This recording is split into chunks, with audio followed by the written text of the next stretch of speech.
د ازبکستان هیواد له افغانستان سره د مرستو په دوام دا ځلې د مزار شریف د نوي ښار په پروژه کې د یوې مدرسې بنسټ کېښود.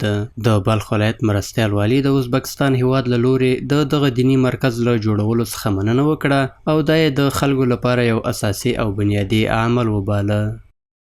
در بین دو کشور یک روابط قوی مستحکم و مطمئن در بین همه دو کشور که امروز الحمدلله اینا اینجا تشریف آوردن، یک کار بنیادی و اساسی را اینجا اینا شروع میکنن.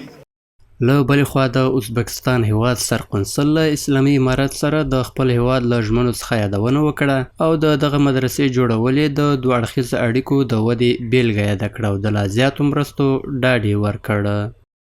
ما مردم افغانستان و افغانستان با یکدیگه اعتماد داریم، اخلاص داریم و انشاءالله تمام کارهایی که ما پیش میبریم با خواست خداوند و یک نتیجه خوب و نتیجه مثبت میرسونیم. د بلخ ولایت د اطلاعات او کلتور رئیس وویل چې د ازبکستان هیواد له لورې د دغه دیني مرکز جوړول د دواړو هیوادونو د ټینګې ملګرتیا ښکارندویي کوي. د دوه هیوادونو ترمنځ د ښې همغږۍ او ښه اخوت او ښه همسایه‌توب دپاره ډېر مؤثر تمامیږي، ځکه کله چې موږ مشترکاً کار کوو نو په دې سره نږدې کیږو.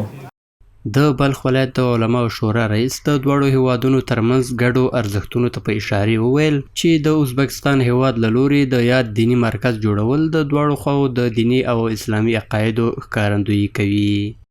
اقتصادي ارتباط، اجتماعي ارتباط، سیاسی ارتباط و عقیدوی ارتباط، مالی ارتباط، دینی ارتباط.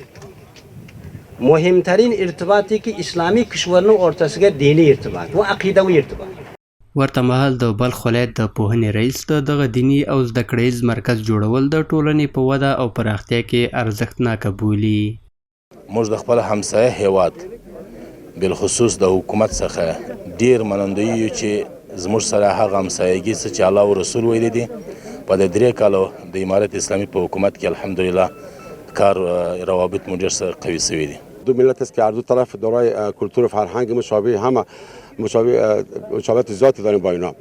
ما جانب جامعه تجاری برای به فعال نیک میکنیم. د نوي ښار پروژې مسؤلین وایي چې دغه مدرسه به په 3 برخو کې په معیار برابر د یو کال په موده کې د 11 میلیونه ډالرو په لګښت جوړه شي. مدرسه که از در طول 120 متری در 76 ارزش فعلا احداث میشه که در حدود 4.5 جریب زمین است. برای فعلا در 3 فاز است، فاز اول، فاز دو، فاز 3. فاز اولش فعلا سنگ تعدادش گذاشته شد که بخیر باز فاز دو، فاز 3 هم کار شروع میشه. از طرف شهرک است، از طرف شهرک به مساحت 60 جریب زمین قوال شرعی داده شده.